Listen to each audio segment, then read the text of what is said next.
agradecimiento especial a la Universidad del Espíritu Santo por acogernos en esta ocasión. He querido poner bajo discusión esta tensión que puede llegar a ocurrir entre la inteligencia artificial y la salvaguarda de ciertos derechos fundamentales, principalmente en la tarea de vigilancia del mercado. Y esto lo hacemos porque, en efecto, cuando hablamos de vigilancia del mercado, cuando hablamos de funciones de inspección, vigilancia y control de algunas instituciones del Estado que pertenecen a la rama ejecutiva, pero que no tienen esa vocación de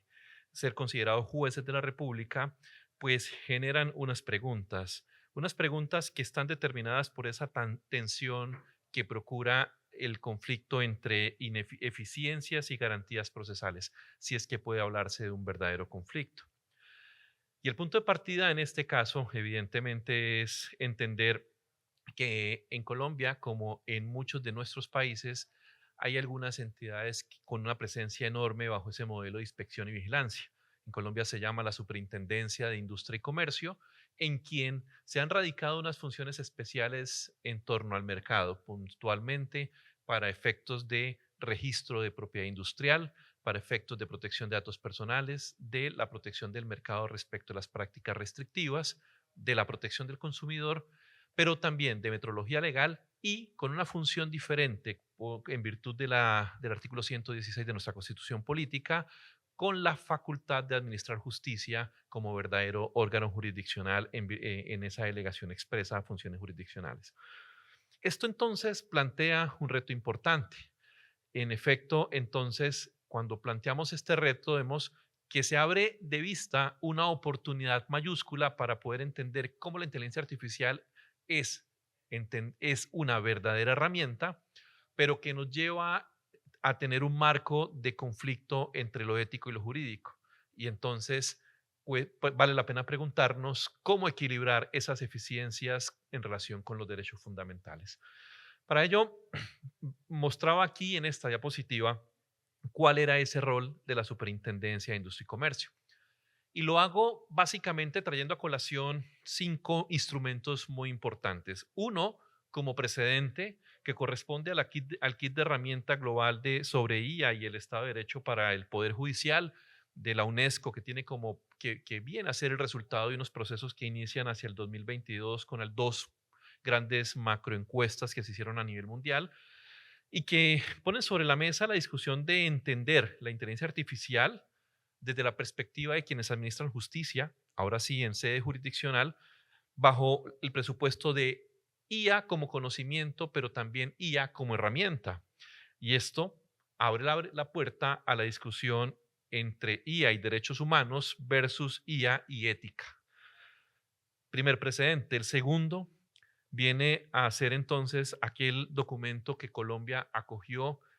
un segundo COMPES, el 4144 del año 2025, que marca la hoja de ruta para la incorporación de la inteligencia artificial.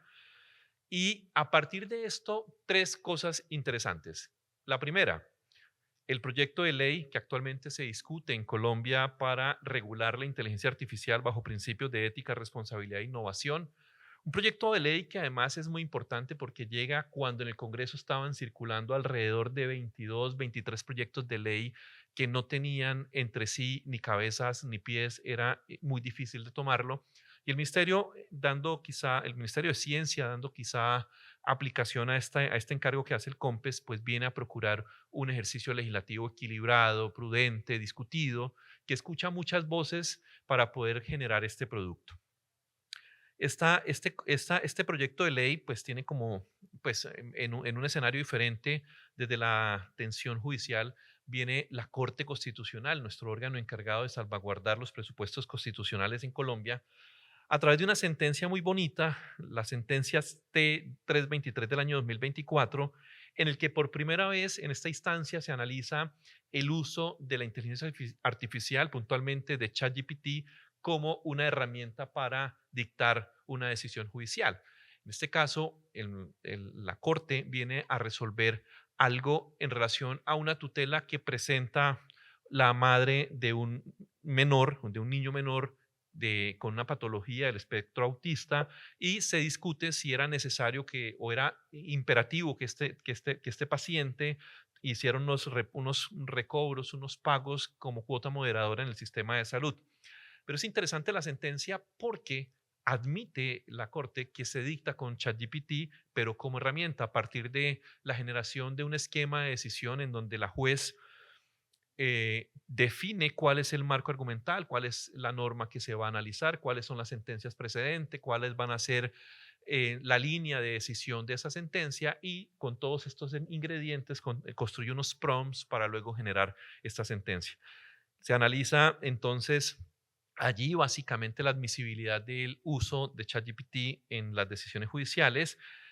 y a la postre la Corte termina ratificando que es admisible, que es posible porque en la medida en que no haya una sustitución del juez y que no vaya a generar esas tensiones particulares. Y luego,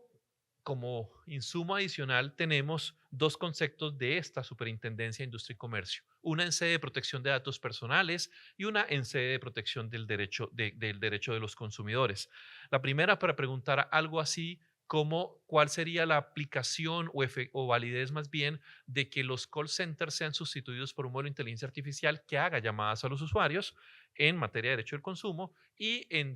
protección de datos personales respecto de la conservación, custodia y almacenamiento de datos de residentes en los conjuntos residenciales para utilizar ciertos modelos de acceso al conjunto. Entonces, estos insumos que estamos teniendo principalmente nos llevan a proponer la discusión a partir de allí. ¿Qué me preocupa? Y por eso quiero mencionarlo puntualmente que la superintendencia ante autoridad tiene que tener esa caja de herramientas de IA para poder efectuar un análisis completo de datos, para relacionar también los presupuestos de intimidad y otros derechos humanos que están allí generándose, para luego verificar en concreto cuáles son estos presupuestos que estamos nosotros validando. ¿Cuáles derechos? Privacidad, protección de datos, decíamos, pero también en tanto son procesos sancionatorios especiales, el debido proceso administrativo, la igualdad de la ley, la no discriminación y otros que por allí pueden estar generando esas discusiones. ¿Qué va a pasar acá? Pues lo primero que diremos es que esa discusión entre eficiencia y garantía no puede desconocer la salvaguarda de los derechos fundamentales. El primero de ellos, privacidad y datos personales. Básicamente, el proyecto de ley que estamos nosotros conociendo ahora en discusión remite a la ley 1581 del año 2012, que no es otra cosa que mantener salvaguardada el principio de privacidad bajo los estándares que administrativa y judicialmente sean requeridos en tanto función jurisdiccional o de inspección y vigilancia se esté desplegando. Pero luego también exige la necesidad de implementar para custodiar estos límites, la necesidad de adoptar políticas de privacidad por diseño y por defecto que adopte esos lineamientos específicos, claros y concretos. Pero también además dé cabida a la búsqueda en el principio de accountability, los escenarios de responsabilidad demostrada en materia de protección de datos personales. Ahora bien, en torno al proceso administrativo, lo que nos está diciendo es que el hecho de que utilizamos inteligencia artificial no es una justa causa para apartarnos de las normas procedimentales adoptadas generalmente. Y en ese orden de ideas, procura por el apego a estas normas establecidas previamente, recordando que la Superintendencia de Industria y Comercio en ninguna actuación puede ser automática. Siempre tendrá que entonces utilizar el medio de control humano y por ende de verificar a través de ese medio de control si se está ante una medida necesaria y tal. Por eso entonces nos lleva a plantearnos esos retos y propuestas. ¿Y cuáles de ellos además? Lo primero que tendríamos que decir es que en efecto hay que procurar por una transparencia algorítmica, estableciendo esos protocolos de los que hacíamos referencia de manera auditables, pero sobre todo que el funcionamiento bajo los sistemas de IA esté dentro de los usos honestos que se exigirían para tales propósitos. Buscamos y defendemos el apego al human in the loop, es decir, todas las sanciones deberán tener una validación y motivación humana. No puede ser el sistema de IA el que las defina y las module según su propia estimación algorítmica, pero también además con apego a los principios de accountability y con bastante sujeción al principio al respeto por la privacidad, a partir de esquemas de protección y de diseño, con mecanismos que admitan auditorías de sesgos, es decir, evaluaciones periódicas para garantizar igualdad y no discriminación, pero adicionalmente con mecanismos de capacitación efectiva a quienes están llamados a desplegar estos presupuestos. En este orden de ideas, miren cómo entonces presento como conclusión que a pesar de que tengamos una discusión que en el año 2025 ha cobrado una relevancia práctica y que aboga por la incorporación de la inteligencia artificial como mecanismo de ayuda en procura de la eficiencia y la eficacia, no podemos olvidar que quienes están detrás de todo esto son seres humanos y que por ende entonces sus derechos fundamentales han de priorizarse. Muchas gracias.